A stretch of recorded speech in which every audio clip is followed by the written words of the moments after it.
When I was at the University of Florida, for every home game, we would get in the bus at our hotel and we would drive right by the stadium and we would stop at what's called the Gator Walk.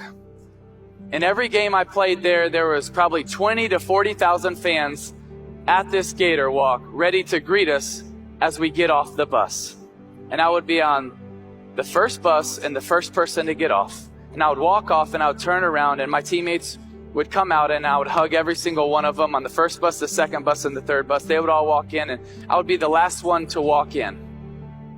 Because I got to tell you, when I would get off that bus and I would hug my teammates and I would turn around and I would see all these people, I got to tell you, there were a lot of voices that started to hit me.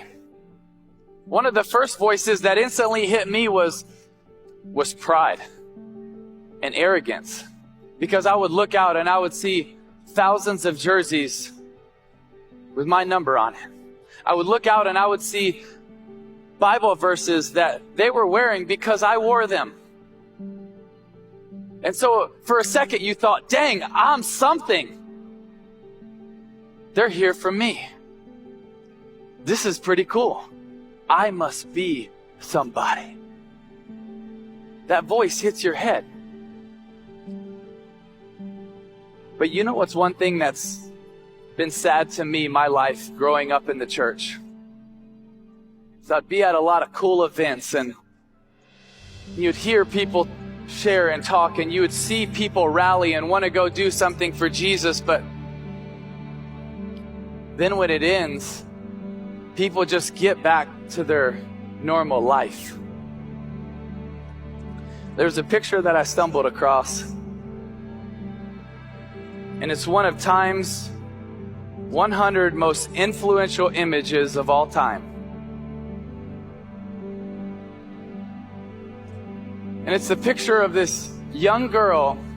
She's on her way from her village to a feeding center not far away.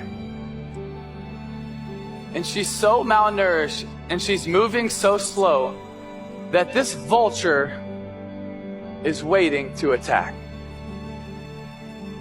So the young man that took this picture,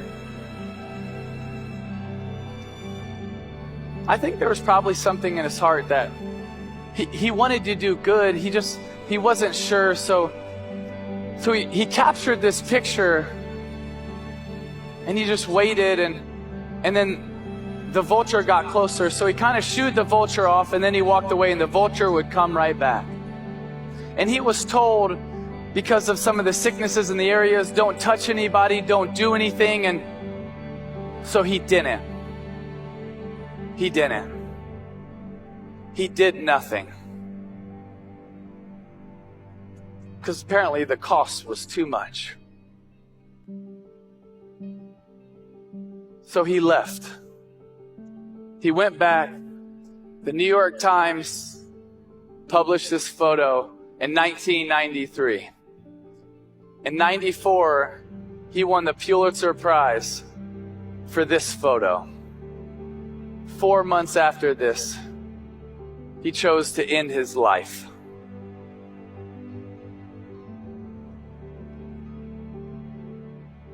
You see, every single one of us, we have a chance to be successful in life.